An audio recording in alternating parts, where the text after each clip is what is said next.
Welcome to ज्ञान सेतु। तो जैसे कि आपको मालूम है कि हम लोग लूसेंट के इतिहास सेक्शन को यहाँ पर पढ़ रहे थे, जहाँ पर हम लोगों ने अध्याय 2 तक पूरी तरह कंप्लीट कर लिया और ये तीसरा अध्याय हम लोग पढ़ रहे थे सिंधु घाटी सभ्यता, और इसका पार्ट 1 भी हम लोग कंप्लीट कर चुके हैं। ये पार्ट 2 है। आज की लेक्चर 8वां है हमारी। पीछे 7 लेक्चर आपको प्लेलिस्ट में मिल जाएंगी, एक बार आप चेकअप करिएगा।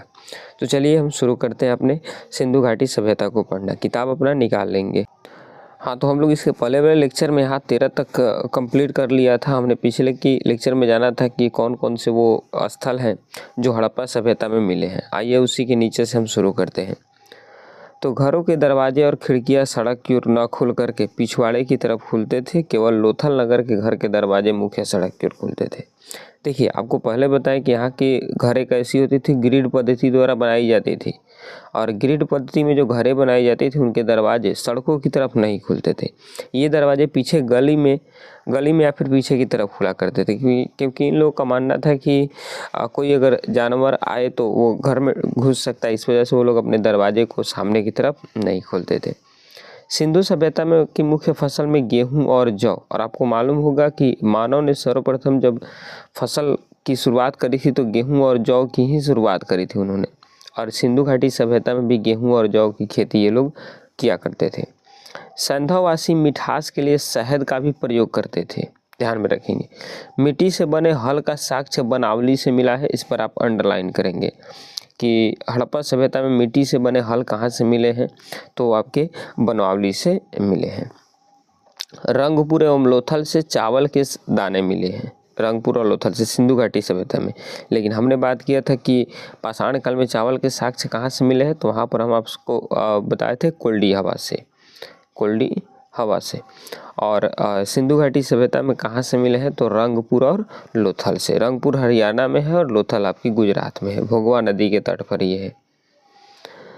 चावल के प्रथम साक्ष्य लोथल से ही प्राप्त हुए हैं यहाँ पर। ठीक, आएंगे इधर आगे। सुरकोटदा, कालीबंगा एवं लोथल से सैंधवकालीन घोड़े के अस्थि पंजर भी मिले हैं। तो ध्यान में रखेंगे, सैंधवकालीन सिंधु घाटी सभ्यता के समय के घोड़े के अस्थि पंजर कहाँ से हमको मिले हैं, तो सुरकोटदा एवं कालीबंगा और लोथल से, 3 जगह से।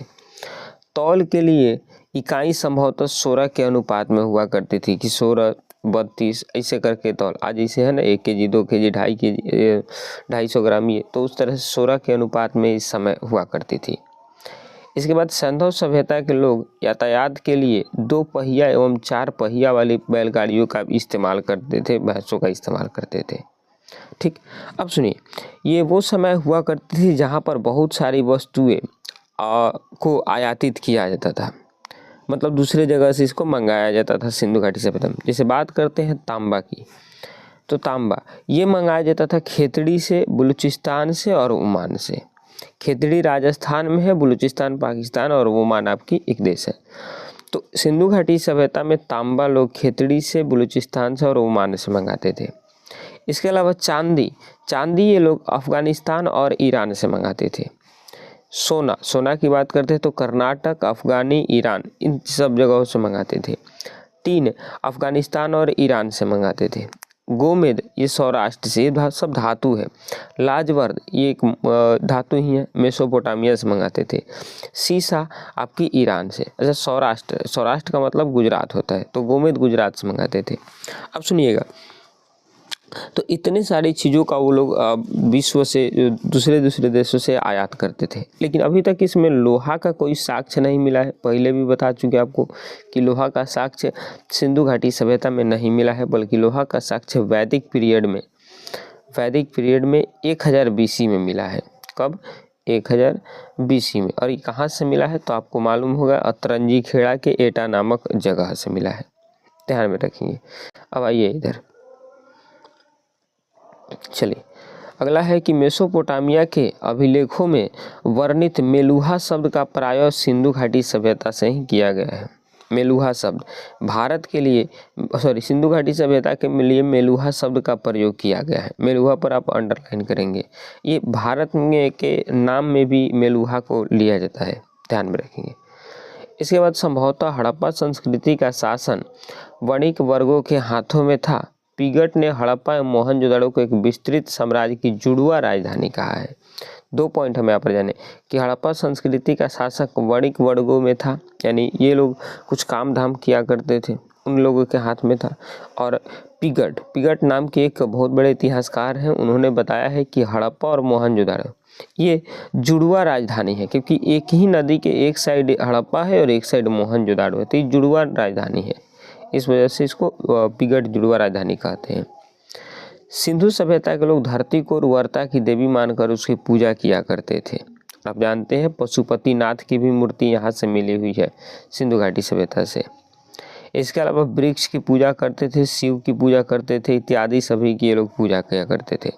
तो उर्वरता की देवी की पूजा, वृक्ष की पूजा, शिव की पूजा, पशुपतिनाथ की पूजा, प्रकृति की पूजा, इन सब चीज़ों का वो लोग पूजा पाठ किया करते थे। स्वास्तिक चिन्ह मतलब कुछ इस टाइप का, ये जो होता है स्वास्तिक चिन्ह, ये इस टाइप का। स्वास्तिक चिन्ह संभवतः हड़प्पा सभ्यता की ही देन है। इस चिन्ह से सूर्योपासना का अनुमान लगाया जाता है, भगवान सूर्य की भी पूजा करी जाती है। सिंधु घाटी के नगरों में किसी भी मंदिर के अवशेष यहाँ पर नहीं मिले हैं। तो अब तक हम जाने कि सिंधु घाटी सभ्यता के लोग उर्वरता की पूजा करते थे, उर्वरता की देवी का, वृक्ष की पूजा, शिव की पूजा, सूर्य की पूजा, धरती की पूजा और उसके अलावा आपकी वनस्पतियों की पूजा इत्यादि की पूजा किया करते थे। अब आएंगे सिंधु सभ्यता में मातृ देवी की उपासना सर्वाधिक प्रचलित थी। पशुओं में कुबड़ वाला सांड इस सभ्यता के लिए सबसे विशेष पूजनीय था, इसकी भी ये लोग पूजा किया करते थे हड़प्पा सभ्यता के लोग। इसके बाद स्त्री मृण मूर्तियाँ अधिक मिलने से ऐसा अनुमान लगाया जाता है कि सैंधव समाज मातृ सतात्मक था। उसी में ये जो समाज थी वो कैसी थी, मातृ सतात्मक थी, यानी माता का हम बोलबाला हुआ करता था इस समाज में। और इसके बाद सैंधववासी सूती और मुनि वस्त्रों का प्रयोग भी किया करते थे। इतने पॉइंट हमको यहाँ से क्लियर हुआ। ठीक, आएंगे नीचे। अब पेज नंबर 6 है, आप देख ले रहे हैं यहाँ पर पेज नंबर 6 चल रहा है, तो निकालेंगे पेज नंबर 6 को। चलिए आइए नेक्स्ट की तरफ बढ़ते हैं। मनोरंजन के लिए सैंधववासी मछली पकड़ते थे, शिकार करते थे, पशु पक्षियों को आपस में लड़ाते थे। उसके अलावा चौपड़ और पासा खेलना इत्यादि उपयोग करते थे। तो सिंधु घाटी के लोग मनोरंजन के लिए क्या क्या करते थे, तो मछली पकड़ते थे, इसके अलावा शिकार करते थे, पशु पक्षियों को आपस में लड़ाते थे, चौपड़ पासा इत्यादि खेल किया करते थे।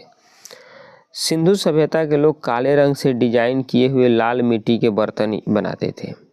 ठीक, सिंधु घाटी के लोग तलवार से परिचित नहीं थे, क्योंकि तलवार जाहिर सी बात है लोहा, तो लोहा से अपरिचित नहीं थे, मतलब तलवार से परिचित नहीं हुआ करते थे। कालीबंगन एकमात्र हड़प्पा कालीन स्थल था जिसका निचला शहर भी किले से घिरा हुआ रहता था। कालीबंगन का अर्थ है काली चूड़िया। यहाँ से पूर्व हड़प्पा स्तरों के खेत जोते जाने और अग्नि पूजा की प्रथा के प्रमाण देखने को मिले हैं। ठीक है, अब आइएगा नीचे। अच्छा, इसमें बोला है कि निचला शहर, तो देखिए हड़प्पा स्थल की अगर देखें तो ये इस टाइप से कुछ था। यहाँ पर ऐसे एक थी ये ऊपरी शहर जिसको कहा जाता था दुर्ग, क्या कहा जाता था, दुर्ग, और एक थी निचली शहर, ये थी निचली शहर।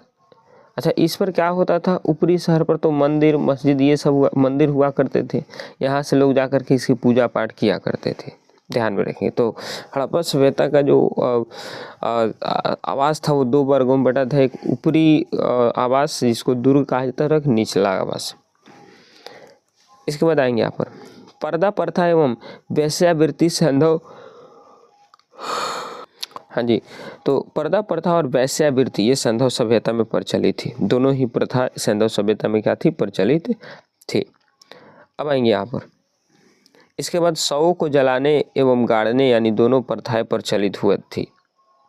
हड़प्पा में शवों को दफनाने जबकि मोहनजोदड़ो में जलाने का प्रथा भी विद्यमान थी। यहाँ पर लोथल एवं कालीबंगम युग में समाधियाँ भी मिली है। अब सुनिएगा, मुख्यतः अगर सिंधु घाटी सभ्यता में देखें तो 3 तरह से जो क्या थी शवों को जलाने का काम किया करते। एक तो पूर्ण दाह संस्करण, पूरी तरह से दफना दिया जाता था, मतलब ज़मीन के नीचे उनको गाड़ दिया जाता था ताबूत बना करके।